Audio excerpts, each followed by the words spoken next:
협의자 택지는 전에도 말씀을 드렸지만은 2원과 2투 두 필지를 지금 이제 협의자 대상자들한테 다 이제 지급을 하게 됐죠. LH에서요. 근데 이제 2원은 이제 주로 평지고 2투가 경사지인데 대지가 이제 배치되어 있는데 제가 그때 말씀을 드렸죠. 저희들이 건축업자들은 힘들지만은 2투 쪽이 훨씬 집을 지어놓으면 다음에 집 전체적인 단지 형태도 멋있게 되고 건물들도 멋있게 될 겁니다. 그리고 거기에 따르는 프라이버시죠. 집이 계단식으로 내려오기 때문에 어떠한 그 앞집과 옆집, 뒷집 간에 어떠한 프라이버시도 확보도 되고 그러다 보니까 단지도 예쁘게 조성이 되고 아마 그럴 거예요. 물론 이 원에 대해서 평지 부분에 대해서도 장점이 많죠. 그쪽에서 장점은 뭐 많은데 이 원이 나쁘다는 얘기가 아니고 이투 경사진 데가 조금 그런 장점을 가지고 있고 그 다음에 지하 주차장을 만드는 데 있어서도 조금 장점이 있다, 이렇게 보시면 되고요.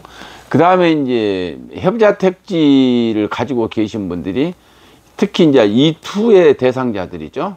이분들께서는 지하 면적을 어떻게 팔 수 있냐, 이제 이렇게들 많이 이제 궁금해 하시더라고요. 정확하게 설명을 드리면은 건폐율과 용적률이, 이 건폐율은 50, 그 다음에 용적률이 80이잖아요.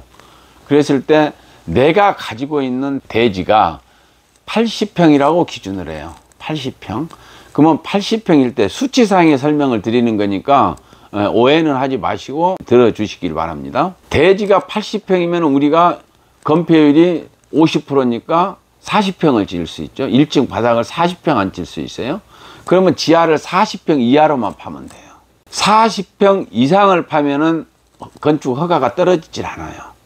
그리고 만약에 건축 허가는 40평으로 해놓고 그 이상 면적을 팠다 그러면 그건 이제 불법이 되는 거죠. 물론 관에서 걸렸을 때 불법이 되는 겁니다. 그래서 80평 대지에 건폐율 50%인 40%를 1층 면적을 안 쳤을 때 지하는 40평 면적만 파면은 문제가 하나도 없다. 구독자분들 궁금해 하시는 분들은 아마 이해가 충분히 되셨으리라고 생각을 하고요. 그 다음에 이제 2층 면적이 얼만큼 줄어드냐. 용적률 80이니까. 제가 설계사무소하고 한번 미팅을 한번 했어요. 1층 40평을 안 쳤을 때 2층도 40평을 거의 찾아먹을 수 있다. 가능성이 있다. 그거는 뭘로? 확장 면적으로 집어넣으면 된다. 그리고 예를 들어서 줄어들더라도 조금 미미하게 뭐 5평, 6평 정도는 줄어들 수 있는데 그 부분은 우리가 2층에다가 테라스로 뽑으면 된다. 큰 문제가 없습니다.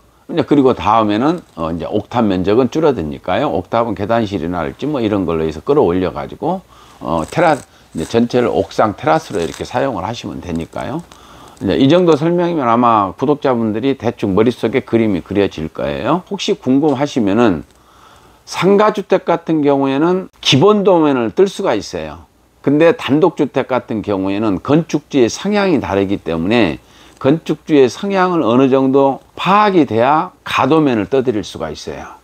그렇기 때문에 궁금해 하시면은 내 집 모양이 어떠한 모양으로 어떻게 만들어지겠는가, 이게 궁금하신 분들은 부담 갖지 말고 찾아오세요. 오시면은 제가 설계사무소하고 미팅을 같이 잡아서 거기에 가서 가도면을 한 번 정도 건축주의 의견이 충분히 반영이 되는 전제에서 가도면이 한번 나와야 돼요. 그래서 1차 도면이 나와야 그 도면을 뭔가를 보면서 이렇게 수정하자 저렇게 수정하자 해야 되는데 내 머릿속에 가지고 있는 생각을 전달을 하면은 그 부분이 전달이 100%가 되기가 쉽지가 않잖아요. 그래서 가도면을 뜨는 데는 제가 협조를 해 드릴게요. 그 다음에 이제 층고 부분에 대해서 궁금해 하시더라고요. 단독주택을 짓다 보니까 옆건물보다는 내가 더 낮게 지으면은 조금 손해보는 느낌이 들어서 그러는지는 모르겠는데, 이게 층고를 건물을 좀 더 얼마만큼 높이 올릴 수 있냐, 이제 이렇게 이게 궁금해 하시는데, 제가 택지개발조성사업법을 한번 찾아봤더니 상가주택에서는 최고 높이가 규정이 되어 있는데 이 단독주택에서는 크게 규정을 안 지어놨어요. 그렇다면은 상가주택에 준한 어떠한 최고 높이까지를 허용하지 않았을까, 이제 이렇게 예상을 하는데, 물론 그것은 한 번 정도 제가 관에다가 의뢰를 해서 확인을 다시 한번 해 드리도록 할게요. 그러나 이제 3m, 4m까지도 지을 수는 있다. 설계사무소하고 제가 이제 상의를 해본 결과 한 층고에 뭐 3m, 4m까지 올리는데도 문제는 없습니다. 그래봐야 2층 올리면 8m 올라가니까요. 큰 문제는 없다. 이제 이게 답이고요.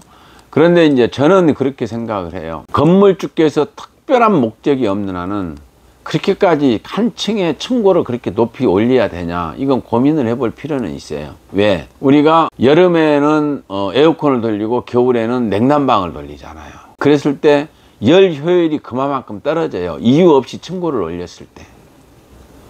그리고 건물을 지을 때는 옆 건물과 거의 대등하게 비슷하게 올렸을 때 그 단지가 예쁘게 조성이 돼요.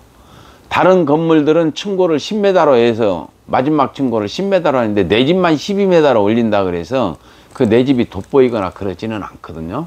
이 단지 내에 2원이면 2원 단지, 2투면 2투 단지에 거의 비슷하게 해서 이렇게 건물이 올라갔을 때 그 단지가 예쁘게 조성이 되고 전체적인 그 단지 섹터가 멋있게 조성이 된다.